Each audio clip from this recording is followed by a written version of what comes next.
Welcome to the New York studio. My name is Matt with Hobby King, and today I have something very cool to show you. This is the 1200mm Avios Sea Fury. Now, Avios is a brand new brand from us at Hobby King.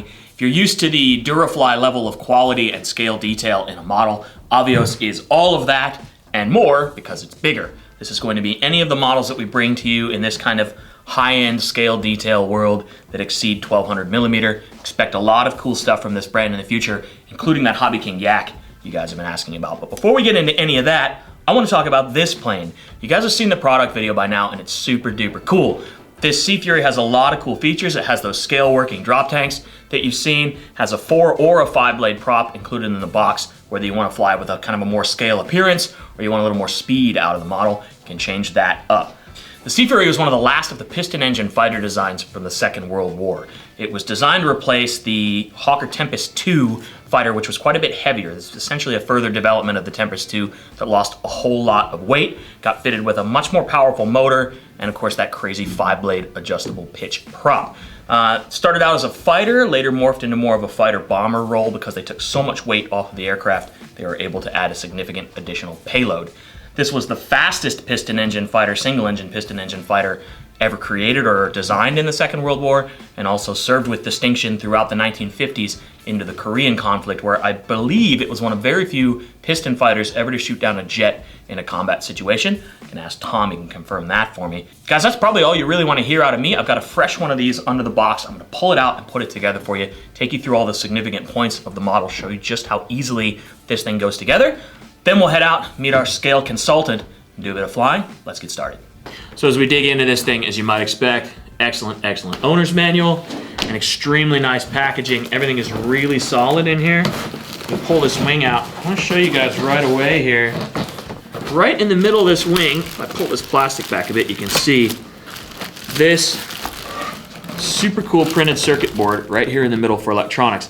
This guy has all of your connections pre-made for the flaps, the retracts, the lights, everything in the wings, really simplifying your plug-in with just these 4 simple servo leads that you're going to connect to the receiver. We'll get into that in just a second after I get all this stuff unpacked. Let's see here. Weapons. It's worth mentioning, I mentioned that this is a 4 or a 5 blade prop. It comes packaged like this. You just get a bag that contains the blades, various pieces of hardware. These are the spinner centers for the 4 or the 5 blades, and the 2 different spinners themselves. So basically you can build this up however you want with the 4 or the 5 blade for performance or for scale looks. And like I said, the 4 blade spinner will also accommodate a 2. So very flexible. Fun things that are very unique to this model. These guys. I'm just throwing pieces everywhere.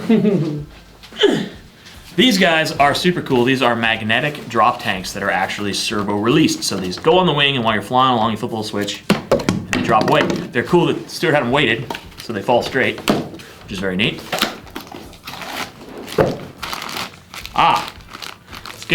Scale detail bits and servo wires. Scale armaments for the underside of your wing. Mean looking rockets. Ta-da! So that is super dope. Just the fuselage, you can see there, it does not retract, but there is the fully functional steerable tail wheel. And if you look inside, pre-fitted 60 amp ESC. Motor is pre-fitted in the nose here. Was it 850 kV? I think it is all printed on the box, by the way. Oh wow, 600 kV. And then if you look right here on the inside, you'll see labeled the locations for those various wires that will be plugged into the wing once we get to that connector.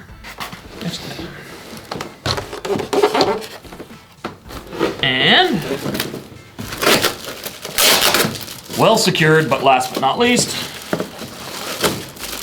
horizontal stabilizer parts. Again, these are snap fit click together bits and pieces. Now I'm just gonna dig through here and make sure there's nothing that's fallen out or got lost at the bottom of this box, and there's not. So guys, I'm gonna throw this thing together, get out and do some flying. When it's all in one piece, it'll look like that guy.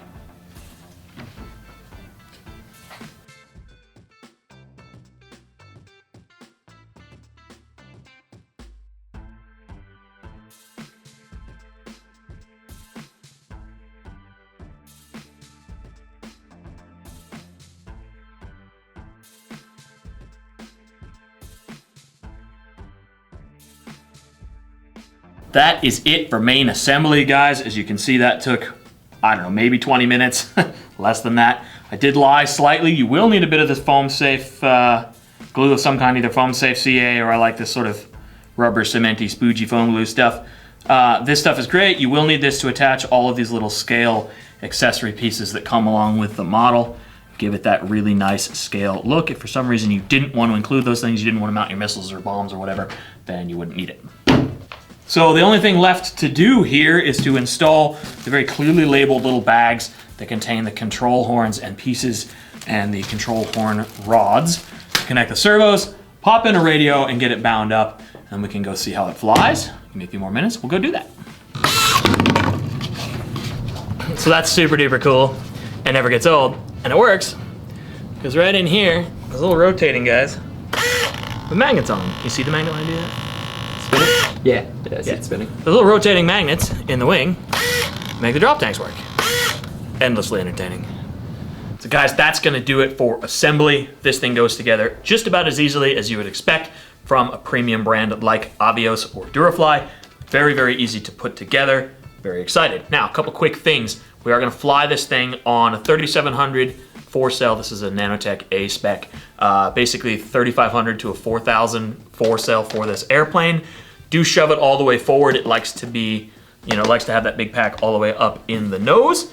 Also, important to note on this aircraft, you are gonna need at least a 7-channel receiver. You do have aileron, elevator, throttle, rudder, flaps, gear, and drop tanks. So it's 7 total channels there. So you will need more than your 6-channel typical radio to get all of the functions working on this airplane. We do have FR Sky 8-channel receiver here in my Sea Fury. You could also use, for instance, one of our orange 7-channel receivers, or the 8-channel receivers along with a different radio, or even our 9X with the Turnigy orange module in it. That would work as well. All right, that all covered. Let's go on out to the field and see how this thing flies. We are going to be meeting up with my buddy Tom Hunt. Once again, you guys remember him from the DC-3 C-47 product video. He is our resident scale expert. He is a aeromechanical engineer from Grumman, really knows his stuff. He's gonna talk to me a little bit about this plane. We're gonna go fly it. Let's do that right now. Guys, we are out at the flight field here with my friend Tom Hunt. Tom is an expert on scale aircraft and an expert pilot. He's gonna show me a little bit about this thing. Tom, give me a little background. Tell me about the Sea Fury. Yeah, the Sea Fury was one of the last great piston fighters before the jet age. It came out very late in the war in its early versions, World War II, and it did a remarkable job of home defense, and then in the Southeast Asia area with late Mark Spitfires until, again, it was replaced by the jet age. Wow, right on. This was like the only piston fighter to shoot down a jet in conflict, wasn't it? I believe so, until there were some P-82 twin Mustangs during the Korean War had some success at night. Right on. Awesome. Let's put this thing up in the sky, see what we can do. I'm looking forward to it. Great. Yes, sir. That's a nice scale takeoff there, Tom. You got this.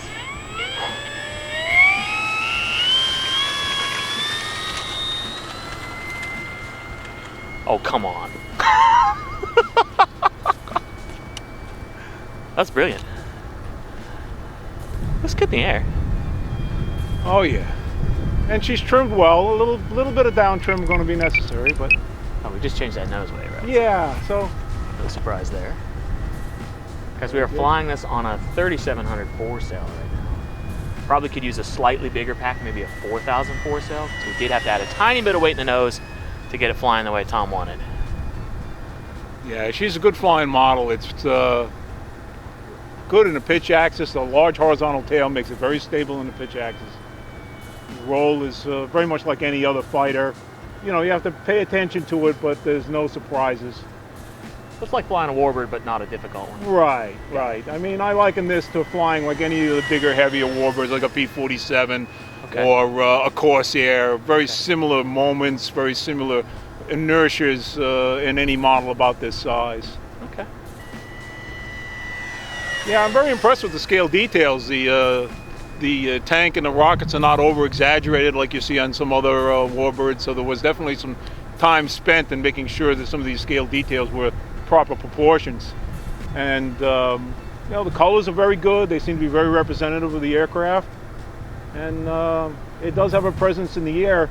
It's nice that there's enough contrast with the black and white stripes that the airplane shows up at a distance quite well for an airplane that technically is camouflaged. Technically camouflaged. Good point. Oh yeah, just it's got some good, good solid feeling to it while it's flying. Very cool. See a few maneuvers, why not? All right, I'm gonna bring it down low.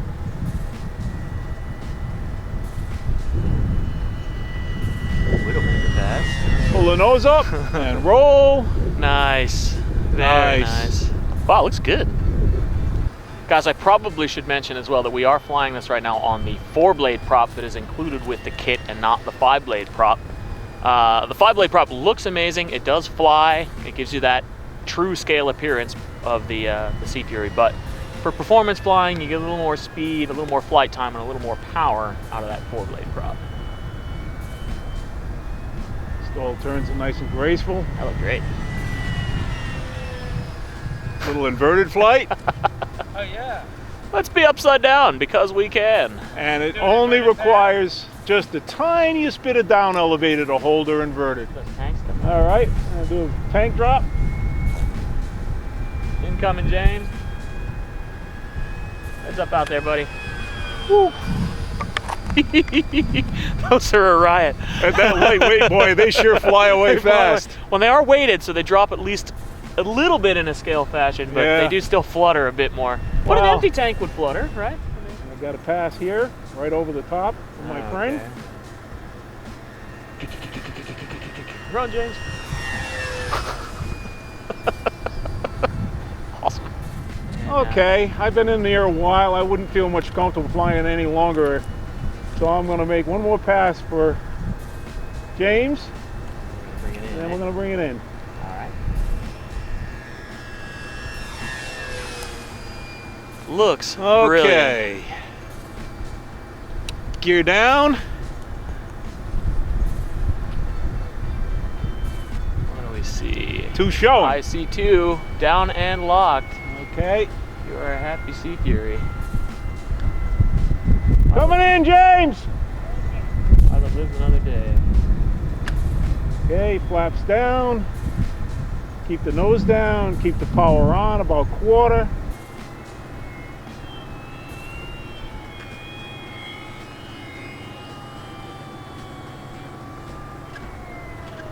Up, up, up, up, up, up, up. You got it. Flaps.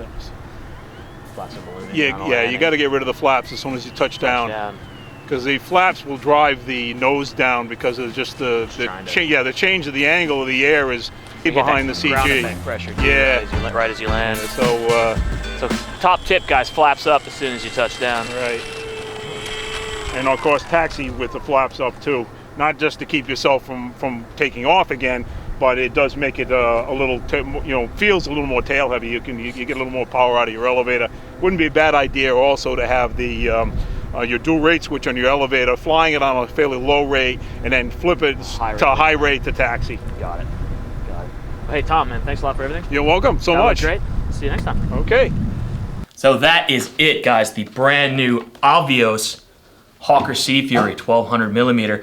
If you like this kind of plane, guys, there's a whole lot more coming your way from Avios real soon. Got our big Hobby King Yak coming. That's going to be very, very cool. Stay tuned for more of this type of product profile video. We're going to bring as much of this to you guys as we can. Let me know what you like and don't like in the comments, guys. As always, subscribe to the channel. I'll see you next time.